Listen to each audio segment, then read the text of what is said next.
On October 4, 2023, at a hotel located on the outskirts of the city, a chaotic incident unfolded involving an 18-year-old girl named Deja. The situation began when she was dropped off by her caseworker after failing to find suitable accommodation. Instead of accepting the circumstances and trying to find a solution, Deja refused all help, declined to exit the caseworker's vehicle, and initiated a series of disruptive and unbelievable actions. The caseworker, a person whose patience seemed boundless, tried to navigate the increasingly complicated situation with a calm demeanor. In an attempt to assist Deja, they offered practical, if not ideal, solutions to resolve the immediate problem at hand. One suggestion was a quick meal at McDonald's, a place where most people would be grateful for a warm meal and some downtime. But not Deja. "I don't do fast food," she huffed, as if dining at a fast food chain was beneath her, a curious sentiment given her current situation.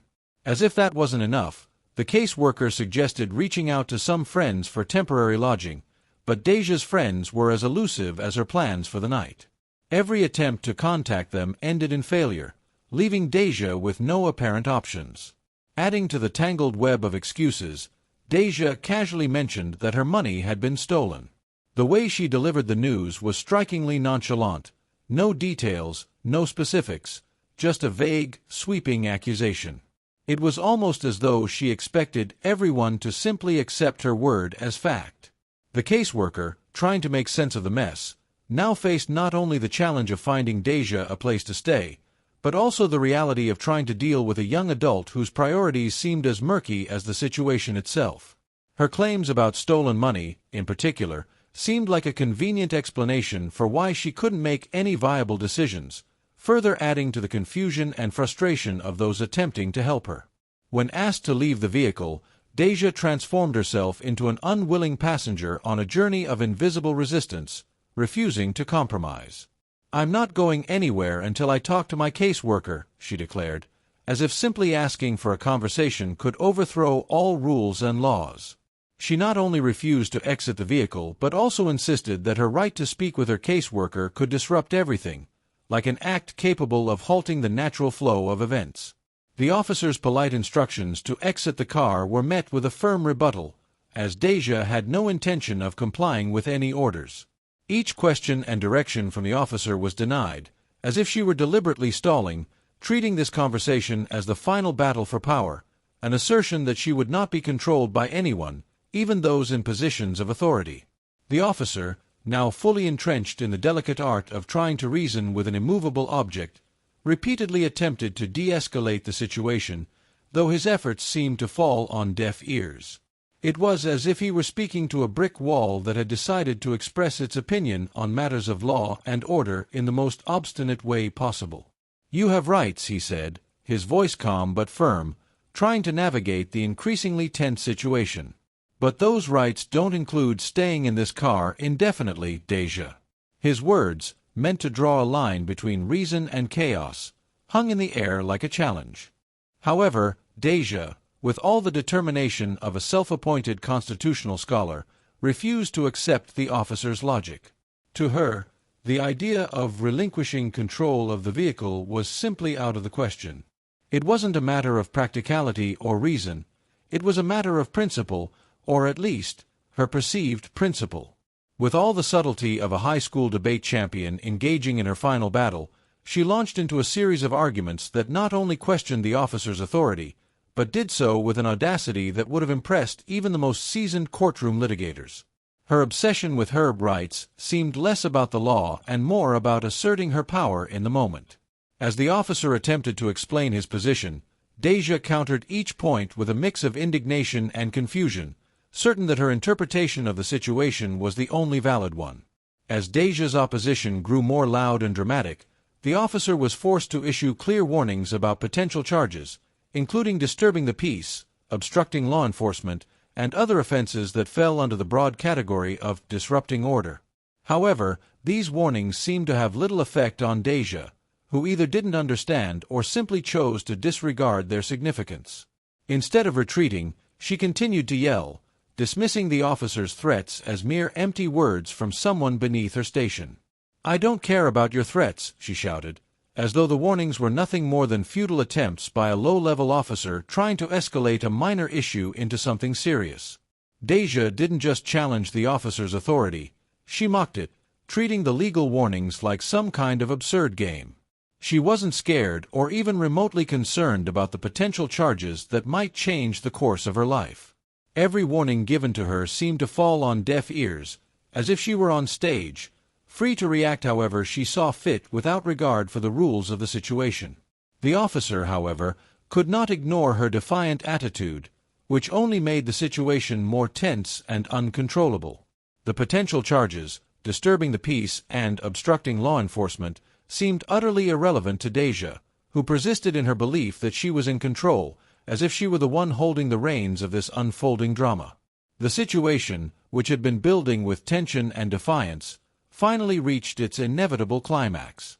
The officer, having exhausted all attempts at verbal de-escalation, was left with no other choice but to physically remove Deja from the vehicle.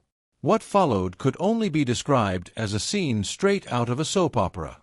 Deja, determined to make a spectacle of herself, immediately began flailing about in the seat, her arms swinging wildly as if trying to create a force field around her.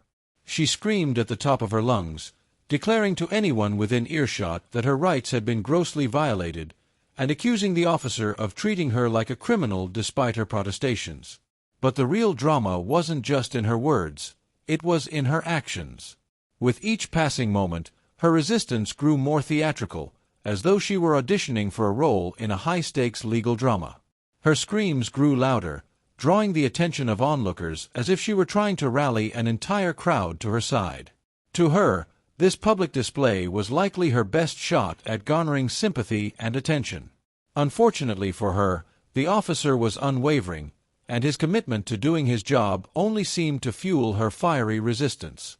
As the struggle continued, the situation rapidly escalated. In a moment of stubborn refusal, Deja's over-the-top performance took a darker turn. What began as a noisy, theatrical protest soon turned into actions that were considered not just disruptive but criminal. Her resistance now led directly to additional charges, resisting arrest and, even more severely, battery on a peace officer. Deja had inadvertently transformed what could have been a minor misunderstanding into a serious legal matter, all because she couldn't resist playing the role of the helpless victim. In her eyes, making a scene in public was clearly the quickest way to get noticed, but in the harsh light of reality, it only served to deepen the consequences of her actions. She may have believed that by loudly proclaiming her innocence and rights, she could sway the situation in her favor. However, in the end, her dramatic performance only reinforced the fact that resisting authority, especially in such a theatrical and combative manner, inevitably results in more trouble than she could have ever anticipated. After the chaotic situation ended, Deja suddenly claimed that she had sustained head injuries during the forceful removal from the vehicle. While the events were highly contentious and open to doubt, she demanded immediate medical attention. Naturally, this request was swiftly granted, because even those who consider themselves entitled to the most exceptional treatment cannot be ignored in the case of an injury, no matter how theatrical it may seem. She was taken to the hospital for evaluation, but throughout the process, she didn't fail to emphasize her dissatisfaction with how she had been treated.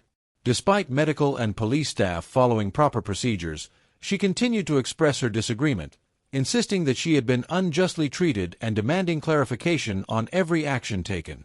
Deja's reaction didn't just reinforce her determination to assert her perceived rights, it also highlighted her royal sense of entitlement.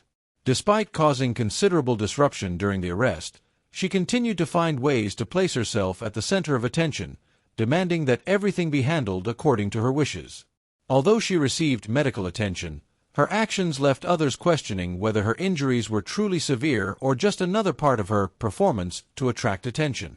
As she made her way to jail, she didn't stop complaining about the injustice she believed she had suffered, leaving those around her weary of her attitude.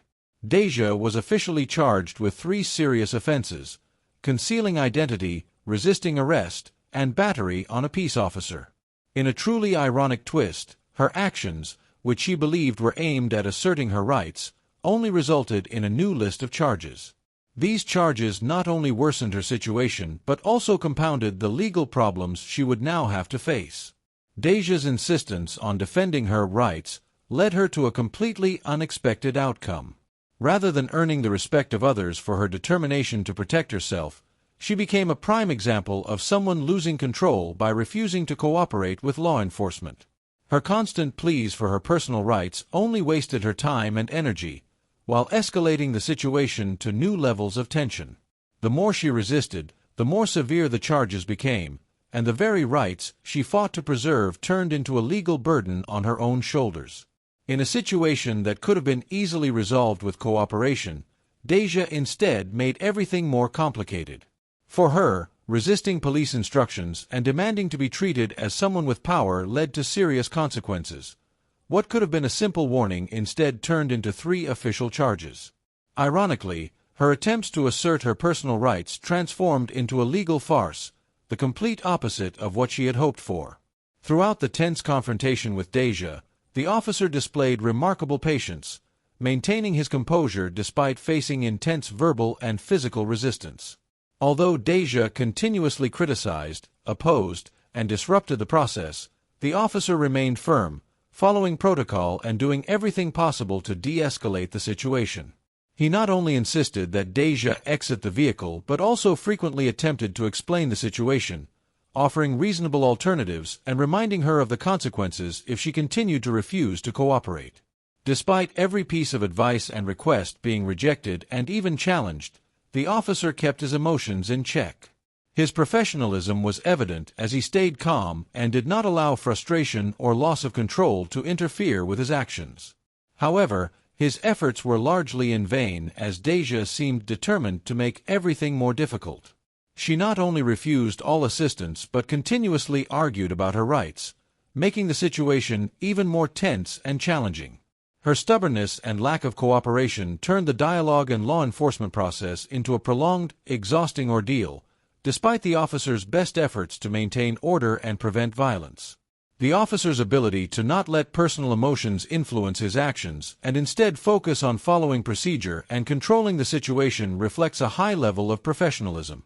However, this situation also reveals that in emergencies, the efforts of one party cannot always change the outcome, especially when the other party is unwilling to cooperate. Even after her arrest, Deja continued to resist and argue. She adamantly insisted on being taken to the hospital, claiming mistreatment, and even threatened to press charges against the officers involved. Although she was arrested and on her way to jail, Deja seemed to remain oblivious to reality.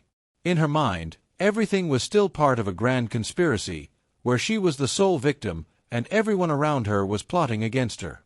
What stands out here is Deja's response to the truth, a stubborn defiance that even when arrested, she still refused to accept responsibility for her actions. She continued to blame others, seeing herself as the wronged party who was enduring unjust treatment by the legal system. Her threats of lawsuits and demands to go to the hospital were merely part of the narrative she had created in her mind, where she was always the sufferer in every situation. This response not only reflects Deja's dissatisfaction and lack of cooperation, but also reveals a profound misunderstanding of her rights and responsibilities in this situation. While the officers were performing their duties, Deja continuously blamed others and tried to escape the situation instead of realizing that her own actions led to these consequences.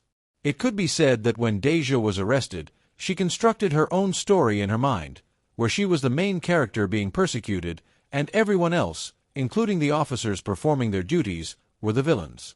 In her world, every action of the police was part of a conspiracy to harm her, and while everyone else tried to maintain calm and do their jobs, she continued to stir the chaos she herself had created. Ultimately, Deja's arrest is a prime example of how a stubborn attitude and refusal to cooperate can lead to serious consequences not only for the individual but also for those around them. While everyone has the right to be treated fairly, refusing to cooperate with law enforcement and blaming others is never the solution. In fact, resistance and negative actions only make everything worse, and in the end, Deja herself was the one who had to face the consequences of her actions. The key lesson here is about personal responsibility and respecting legal processes. No matter how difficult the circumstances, Staying calm and cooperating with authorities can help minimize risks and avoid serious consequences. Blaming others or refusing to cooperate only complicates the situation. Above all, Deja's story reminds us that in society, respecting and understanding our rights and responsibilities is essential for living in harmony with both the community and the law.